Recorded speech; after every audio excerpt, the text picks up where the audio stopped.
Kalau cacian dibalas cacian, fitnahan dibalas fitnahan, hujatan dibalas hujatan, doa yang jelek dibalas doa yang jelek, berarti kita sama mereka sama.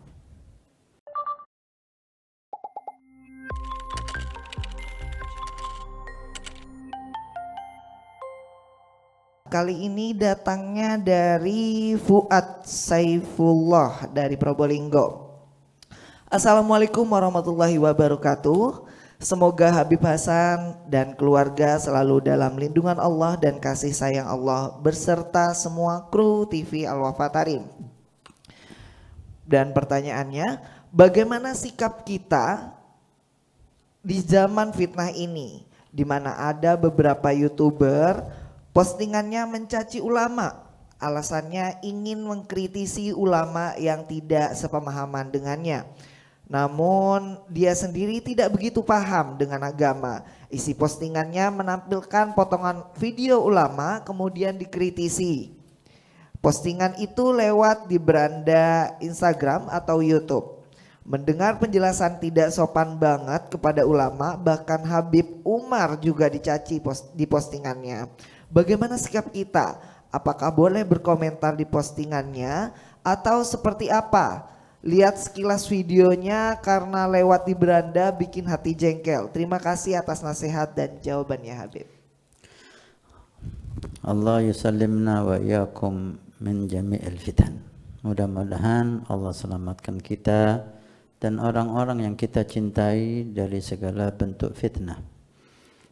Ini zaman fitnah, tapi ketahuilah fitnah yang terbesar nanti akan datang, yaitu fitnatul Dajjal. A'udzubillah. Mudah-mudahan Allah selamatkan kita. Sayyidi Habib Umar pernah menasihati kita berkenaan dengan orang-orang yang mencaci ulama kita, mencaci para solihin kita, mencaci guru kita. Beliau menunjukkan bagaimana pewaris Nabi itu mewarisi rahmatnya Nabi. Pewaris Nabi mewarisi rahmatnya Nabi. Nabi wa ma arsalnaka illa rahmatan lil alamin.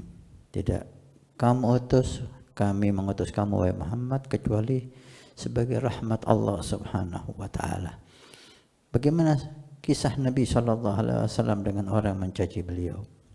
Bahkan orang yang membunuh sahabat-sahabat beliau, bahkan orang yang akan membunuh beliau sallallahu alaihi wasallam. Betul-betul nampak rahmat Rasul sallallahu alaihi wasallam.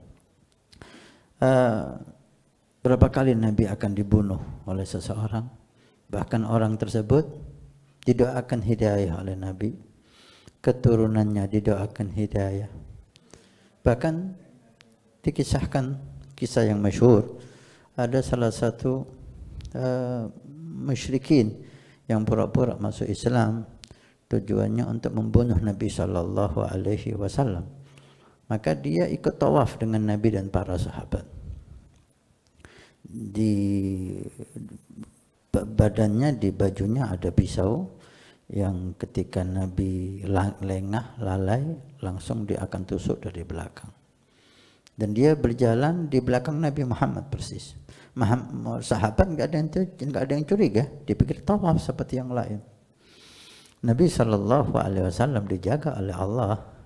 Dapat kabar dari malaikat Jibril bahwa di belakangmu fulan bin fulan, di perutnya ada pisau, akan membunuhmu wahai Muhammad. Senyum Nabi sallallahu alaihi wasallam. Ketika udah mulai dilihat suasana udah menguntungkan dia akan membunuh Nabi, mau mengambil pisaunya, Jibril mengatakan tuh sekarang dia mau bunuh wahai Muhammad. Langsung Nabi menoleh kepadanya.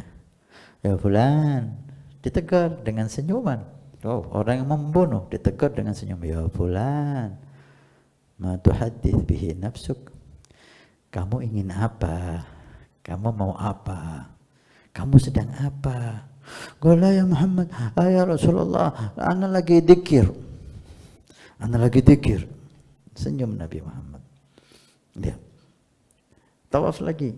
Ketika membunuh lagi, beritahu oleh maka Jibril, Rasulullah sekarang dia membunuh noleh Nabi Muhammad dengan senyum. Ma tuhadits bihi nafsuk. Kamu lagi ingin apa?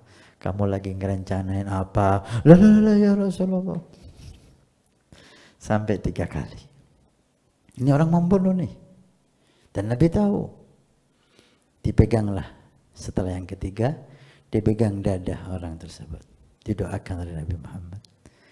Kata dia, sebelum tangan Rasulullah ditaruh di dadaku, Rasulullah adalah orang yang aku paling benci di dunia ini. Dan kotanya, kota yang paling aku benci di dunia ini. Qabilahnya, qabilah yang aku paling benci di dunia ini. Tapi setelah tangan beliau ditaruh di dadaku, tidak diangkat tangan beliau dari dadaku kecuali beliau udah menjadi orang paling aku cintai di dunia ini. Kotanya menjadi kota yang paling aku cintai di dunia ini. Qabilahnya menjadi qabilah yang paling aku cintai di dunia ini. Allahumma shalli wa sallim alaihi. Ini Nabi dengan orang yang akan membunuhnya. Demikianlah Sayyidi Habib Umar mengajari kita.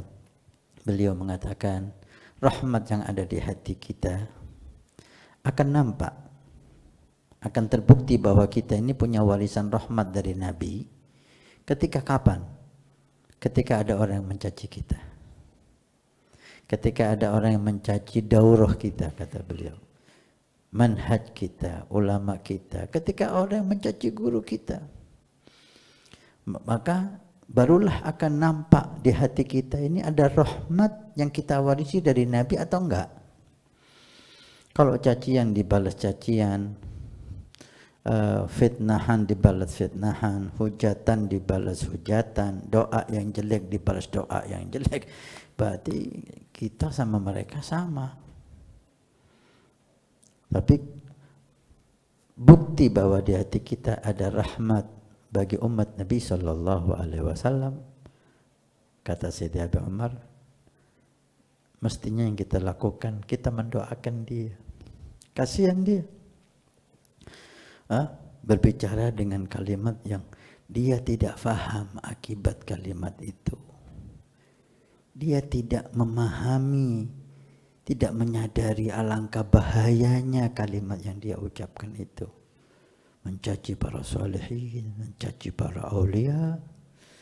Maka setidaknya kita mengatakan, Allahumma sallimni wa khallishu.